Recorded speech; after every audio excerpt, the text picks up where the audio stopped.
May napili na akong motor, budget na lang kulang. So guys, may bagong labas yung Kymco.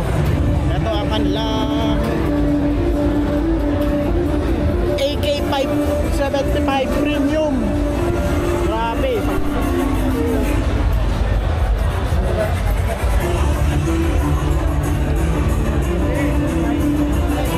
Ganda.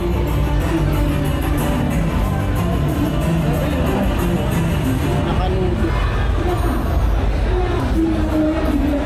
Ayan, kanilang swing arm na ano, hiwalay. Belt drive.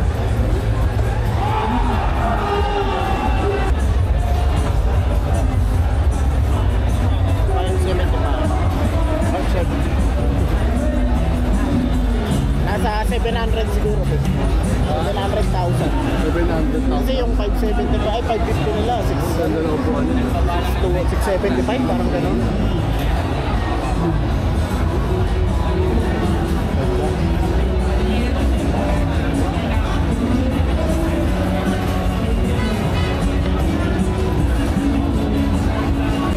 Tapos ito rin yung bago nilang Dink 150S. Dink S. Dink S. Bagong version. Oh. Ito Dink R eh.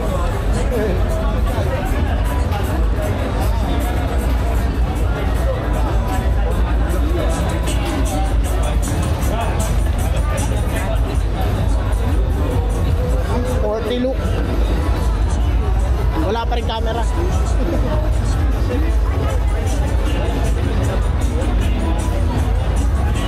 Bagong bago.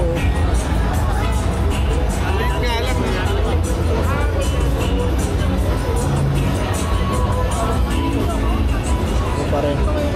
Wag pa rin kayo mag-iwan ng gamit dito. Nabubuksan pa rin.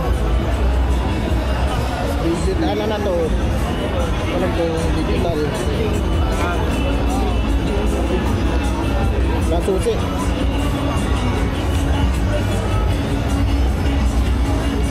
TCS.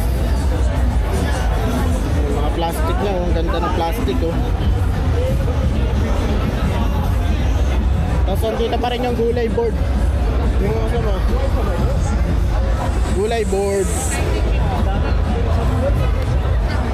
Tapos ito yung $125. Oh, diba? Ang ganda. Nakatsura oh. Grabe yung ano. Ito naman yung pinakagulay board niyan, lapad. Parang dalawang sapatos oh. Lagaya na agad yung cellphone oh. So, pogi.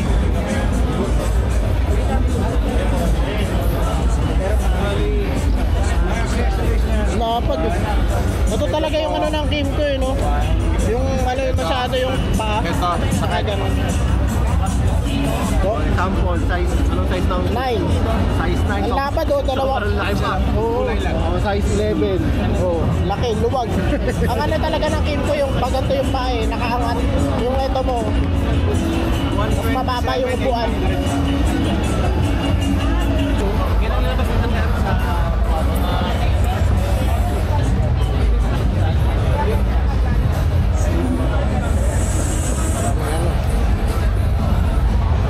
Daming bagong motor, grabe.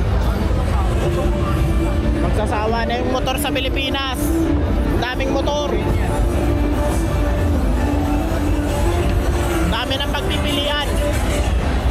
Congratulations sa Kymco Philippines for their new bike. Dami oh. Dami na naman pagpipilian na ito. Mga ba nagkaiba nun? 42,000. Ayun na ito.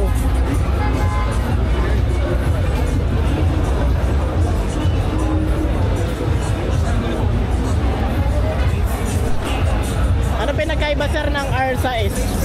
Ano lang sir? Mukha. Ah, sa mukha. Tapos yung floorboard. Oh, ano?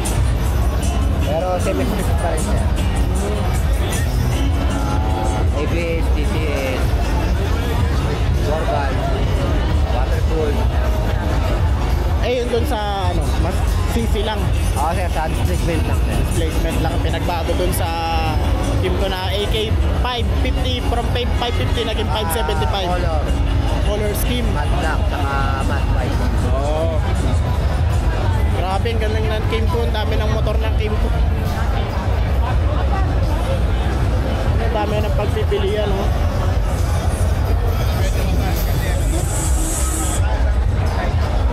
Ito, yung adventure ano nila.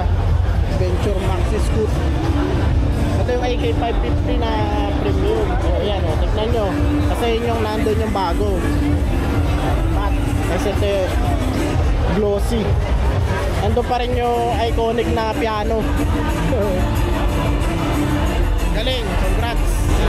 Sa mga nag-iisip pa dyan kung anong bibilin yung motor, punta lang kayo sa pinakamalapit na Kimco store. Ayan o, pwede kayo magpa-test drive, magpa-schedule. Ayan o, dami nilang bagong motor o. Pili lang kayo dyan o. Diba?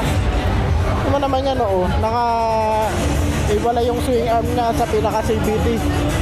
Parang yung technology ng AK nilipat dito. Galing. Hindi mga big bike sila. Oh, bagong labas, Skytown. Kasi itong Dink ang pagbabalik. Nalala nyo ba yung lumang Dink? Yung talagang legend, di ba? Ni-revive nila tapos ginawa nilang modern.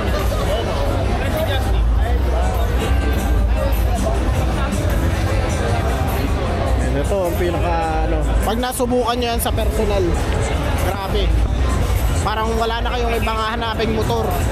Parang pang ano na siya, motor na siya na pang retirement na, walang halong biro. Nasa kanya na lahat, heated grips, heated seat, electronics, pasok na pasok.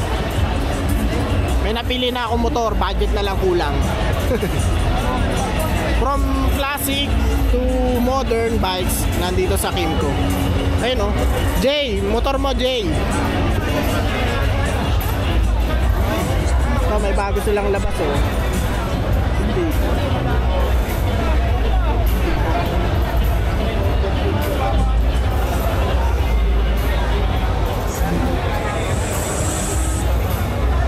Let's go! Mali pala ako sa presyo ng hula ko kanina. Ito pala yung presyo ng AK 575. Oh, 650,000. Halos walang difference dun sa nauna, diba? Pero mas tinasan yung ano, yung displacement. Oh, ayos. Galing. Tingnan mo naman kung gaano kaganda yan.